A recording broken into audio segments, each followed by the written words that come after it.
The explosion ripped through the mountain air at 3:47 a.m., a white flash that turned night into day. Windows rattled in their frames. A thunderclap rolled down Pine Lake Valley as Celeste Ravenscraft's $120,000 Mercedes erupted in a storm of fire, smoke, and twisted steel. By the time the firefighters arrived, her driveway was a graveyard of melted aluminum and burning lithium. She pounded on my window in silk pajamas, mascara running down her face like war paint. Her hair was wild, her voice shrill with fury. "You lunatic! You destroyed my car! That death trap generator of yours tried to kill me! I'll have you in court before sunrise!" But she had no idea. No idea that the inferno consuming her luxury car wasn't caused by me, but by her own greed. For 3 weeks, she'd been stealing power from my generator, a prototype military-grade system I'd been hiding under a false name in witness protection. She'd turned her home into a bomb, and tonight physics had simply lit the fuse. 3 months earlier, I had been Knox Sullivan, senior engineer at Tesla. I designed power systems capable of charging entire city blocks in minutes. Then I discovered secrets my company wanted buried. Federal agents pulled me out, gave me a new identity, and relocated me to a remote cabin with a borrowed prototype worth 50 grand. That prototype was humming quietly in my shed, designed to keep me alive. Celeste never understood that she was siphoning power from something that could level a small town. I met her on a cold morning, weeks before the explosion. Her silver Mercedes glided up my gravel drive like a predator circling prey. She stepped out in designer heels that had no business on mountain soil, cream blazer, diamond bracelet catching the sun. Her smile was predatory. "You must be the new tenant," she announced, her voice dripping authority. "Owner?" I corrected, wiping grease from my hands. "Celeste Ravenscraft, president of Pine Lake Estates Homeowners Association." She handed me a packet of documents thick enough to choke a horse. "That eyesore violates community standards. You have 30 days to remove it." I glanced at my generator, a masterpiece of engineering disguised as mountain equipment. Solar arrays, industrial inverters, military batteries, quiet, flawless, and legal. "There is no HOA here," I said. "There is now," she replied, eyes gleaming. That was the first warning sign. The second came when I noticed the heavy charging cable running from her property into the tree line between our homes. My engineer's instincts screamed. Days later, I found the truth.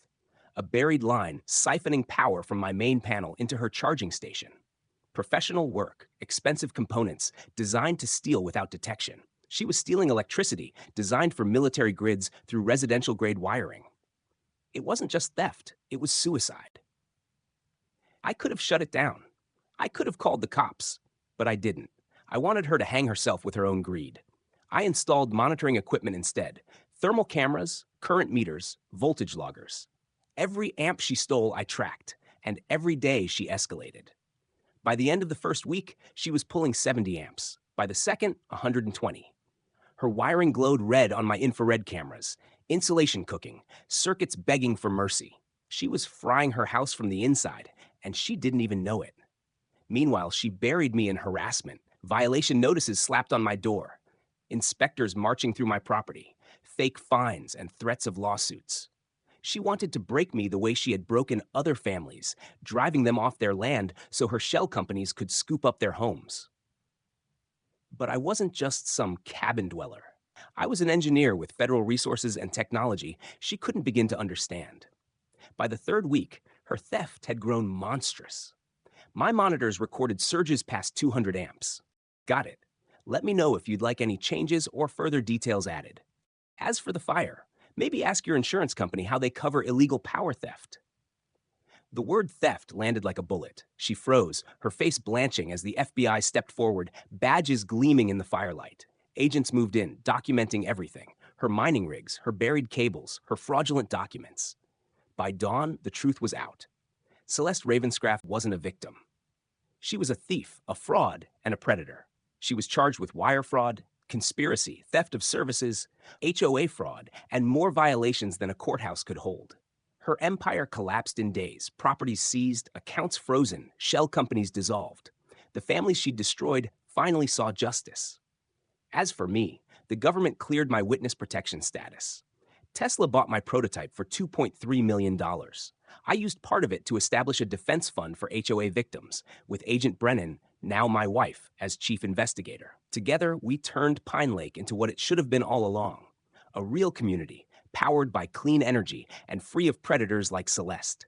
She served 18 months in federal prison, then walked out broke, bitter, and irrelevant. From Queen of Pine Lake to a midnight cashier in Florida. She still writes me letters, promising revenge. I keep them in a drawer, reminders of how greed blinds fools to the simplest truth. Physics doesn't negotiate. It doesn't care about titles or threats or fake authority. It cares about limits. And when you push those limits with arrogance and stupidity, physics delivers justice with 900 volts of precision. That night at Pine Lake, I didn't have to lift a hand. I just waited, watched, and let her destroy herself. And sometimes, that's the most satisfying revenge of all.